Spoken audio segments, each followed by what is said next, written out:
Hi welcome to our channel. Poonam Pandey ఈరోజు ఉదయం నుంచి బాగా ట్రోల్ అవుతుంది.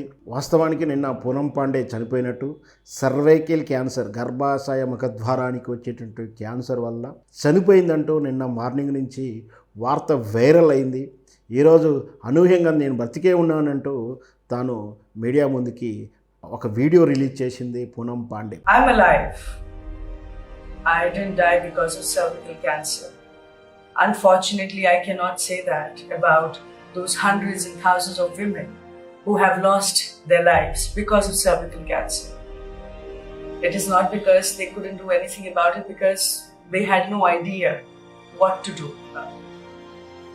I'm here to tell you that, unlike other cancers, cervical cancer is preventable.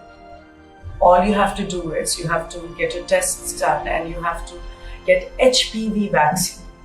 We can do all this and more to make sure there is no more life lost to this disease. Please log on to www.poonampandeisalive.com. దీంతో చాలా వరకు ఆమెని troll చేస్తున్నారు. ఎందుకు publicity stunt చేశారు అంటూ కూడా కొంతమంది ట్రోల్ చేస్తున్నారు. ఇలా ట్రోల్ చేసేవాళ్ళు, లేదా ఆమె ఇట్లా అసత్య ప్రచారాలు చేస్తుంది, అబద్ధ ప్రచారం చేసింది, ఆమె మీద కేసు పెట్టాలంటూ కూడా కొందరు వాదిస్తున్నారు.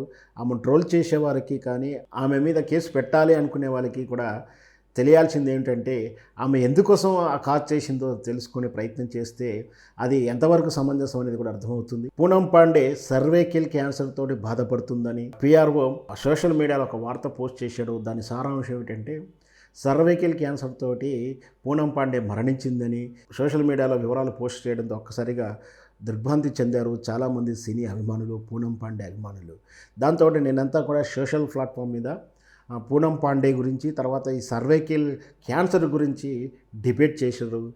గూగుల్లో సర్వైకల్ క్యాన్సర్ అంటే ఏందో కూడా చర్చ జరిగింది.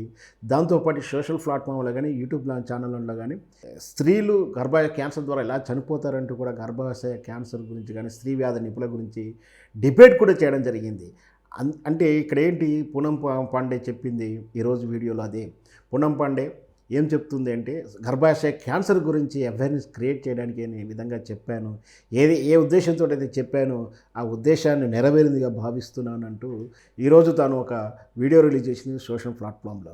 దీంతో కొందరు అవాక్ అయిపోయారు, దిగ్భ్రాంతికి గురైపోయారు. వాస్తవానికి కావాల్సింది సంతోషపడాలి. ఎందుకంటే ఒక వ్యక్తి చనిపోయాడని వార్త విని ఆ వ్యక్తి మరణించలేదు, బ్రతికే ఉన్నారన్నప్పుడు అంతకు మించినటువంటి ఆనందం ఇంకొకటి ఉండకూడదు వాస్తవానికి. ఎందుకంటే మరణం మన చేతులు లేదు, చావు పుట్టుకలు ఏవి కూడా మన చేతులు లేకుండా మనకు తెలిసిన వాళ్ళు చనిపోయారన్న వార్త తర్వాత తిరిగి బ్రతికొచ్చారనుకున్నప్పుడు ఆనందపడాలే కానీ ఎందుకు రీజన్ వల్ల, ఏ రీజన్ వల్ల తాను ఆ విధంగా వార్త క్రియేట్ చేశాడనేది అప్రస్తుతము. మనం అంతకన్నా ఎక్కువ ఆలోచించకుంటే వివేకవంతులుగా మనం నిలబడతాము. వాస్తవానికి పూనం పాండే ఏదైతే చెప్తుందో గర్భాశయ క్యాన్సర్ గురించి అవేర్నెస్ కలగాలి అని చెప్పడం నిజంగా ఆహ్వానించదగింది. ఎందుకంటే ఈ దేశంలో సుమారు రోజుకు సంవత్సరానికి 1000 మంది మహిళలు గర్భాశయ క్యాన్సర్ ద్వారానే చనిపోతున్నారు. అంటే రోజుకు సుమారు 3 నుంచి 4 స్త్రీలు చనిపోతున్నారు. కాబట్టి ఈ సర్వైకల్ క్యాన్సర్ గురించి అవగాహన తెచ్చుకోవాలి. ఈ వ్యాధి యొక్క తీవ్రత స్టేజీల ప్రకారం వైద్యశాస్త్రంలో దీన్ని అధ్యయనం చేస్తుంటారు. స్టేజ్ 1, స్టేజ్ 2, స్టేజ్ 3, స్టేజ్ 4 అని ఇలా అధ్యయనం చేస్తుంటారు.